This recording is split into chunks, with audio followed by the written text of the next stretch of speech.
Assalamualaikum warahmatullahi wabarakatuh. Kami dari kelompok 2 yang beranggotakan saya Risma Diola. Saya Ian. Saya Ali. Di sini kami akan menjelaskan tentang pencemaran air yang ada di SMA. Air merupakan komponen lingkungan yang penting bagi kehidupan makhluk hidup di muka bumi. Ini tidak dapat terlepas dari kebutuhan akan air. Air merupakan kebutuhan utama bagi proses kehidupan di bumi sehingga tidak ada kehidupan seandainya di bumi tidak ada air. Namun demikian, air dapat menjadi melapatkan bila tidak tersedia dalam kondisi yang benar, baik kualitas maupun kuantitasnya. Air yang relatif bersih sangat dibutuhkan oleh manusia, baik untuk keperluan hidup sehari-hari, untuk keperluan industri, untuk kebersihan sintetis kota, maupun untuk keperluan pertanian dan sebagainya. Berdasarkan latar belakang di atas, maka tulisan ini bertujuan untuk mengupas mengenai pencemaran air. Secara khusus akan dibahas sumber, dampak, dan pengulangan pencemaran air yang tidak lepas dari pengertian dan praktek hukum di pencemaran air serta indikator pencemaran tersebut.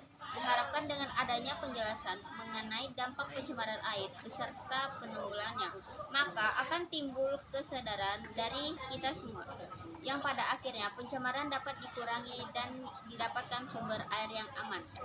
Sumber pencemaran air. Banyak penyebab sumber pencemaran air, tetapi secara umum dapat dikategorikan menjadi dua, yaitu sumber kontaminan langsung dan tidak langsung. Sumber langsung meliputi yang keluar dari industri, TPA sampah, rumah tangga, dan sebagainya. Sumber tak langsung adalah kontaminan yang memasuki badan air dari tanah, air tanah, atau atmosfer berupa hujan. Pada dasarnya sumber pencemaran air berasal dari industri, rumah tangga, dan pertanian. Tanah dan air mengandung sisa dari aktivitas pertanian, misalnya pupuk dan pestisida. Kontaminan dari atmosfer juga berasal dari aktivitas manusia, yaitu pencemaran udara yang menghasilkan hujan asam.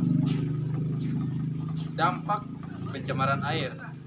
Pencemaran air dapat berdampak sangat luas, misalnya dapat meracuni air minum, meracuni makanan hewan, menjadi penyebab ketidakseimbangan ekosistem sungai dan danau. Pengurusan hutan akibat hujan asam disebut di badan air. Sungai dan danau, nitrogen, dan atmosfer dari kegiatan pertanian telah menyebabkan pertumbuhan tanaman air yang di luar kendali yang disebut eutrofifikasi. Ledakan pertumbuhan tersebut menyebabkan oksigen yang seharusnya digunakan bersama oleh seluruh hewan tumbuhan menjadi berkurang. Ketika tanaman air tersebut mati, lebih banyak oksigen, akibatnya ikan akan mati dan aktivitas bakteri akan menurun. Penanggulangan pencemaran air. Pengendalian atau penanggulangan pencemaran air di Indonesia telah diatur melalui Peraturan Pemerintah Nomor 82 Tahun 2001 tentang pengelolaan kualitas dan pengendalian pencemaran air. Secara umum, hal ini meliputi pencemaran air, baik oleh instansi ataupun non-instansi. Salah satu upaya serius yang telah dilakukan pemerintah dalam pengendalian pencemaran air adalah melalui program Kali Bersih atau Prokasi. Program ini merupakan upaya untuk menurunkan beban limbah cair, khususnya yang berasal dari kegiatan usaha skala menengah dan besar, serta dilakukan secara bertahap untuk mengendalikan beban pencemaran dari sumber-sumber lainnya. Program ini juga berusaha untuk menata pemukiman di bantaran sungai dengan melibatkan masyarakat setempat. Sebenarnya, penanggulangan pencemaran air dapat dimulai dari diri kita sendiri. Dalam keseharian, kita dapat mengurangi pencemaran air dengan cara mengurangi produksi sampah yang kita hasilkan setiap hari.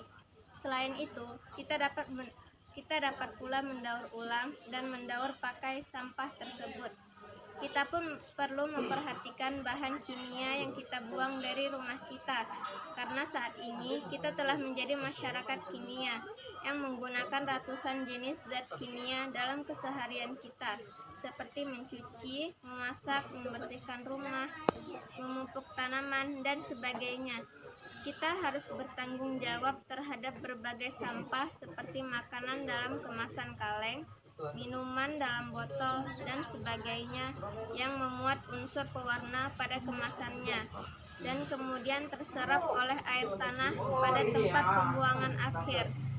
Bahkan pilihan kita untuk bermobil atau berjalan kaki turut menyumbangkan emisi asam atau hidrokarbon ke dalam atmosfer yang akhirnya berdampak pada siklus air alam.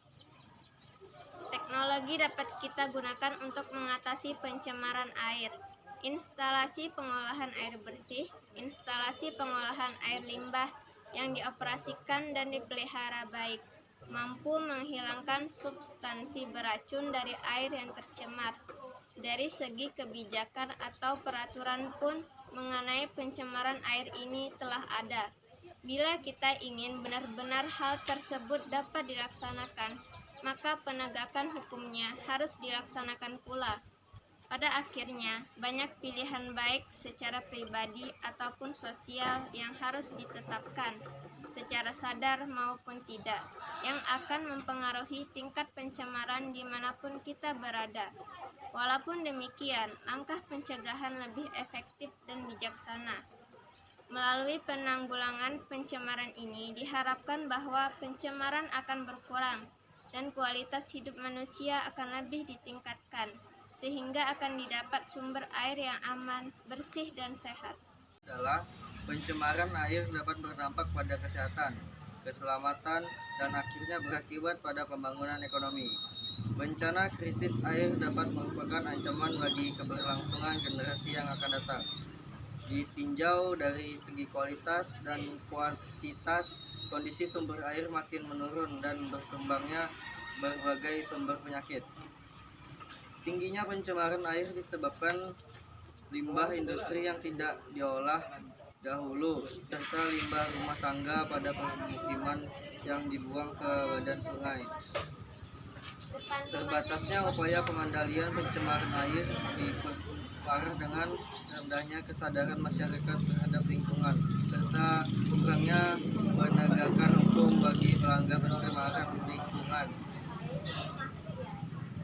Diperlukan pendekatan yang komprehensif dan holistik bagi pemerintahan juga hendaknya mengeluarkan kebijakan yang ada pada dasarnya merangsang pengguna air untuk melakukan efisiensi. Pada dasarnya merangsang pengguna air untuk melakukan efisiensi dengan mengungkapkan bahwa air merupakan sumber daya yang terbatas.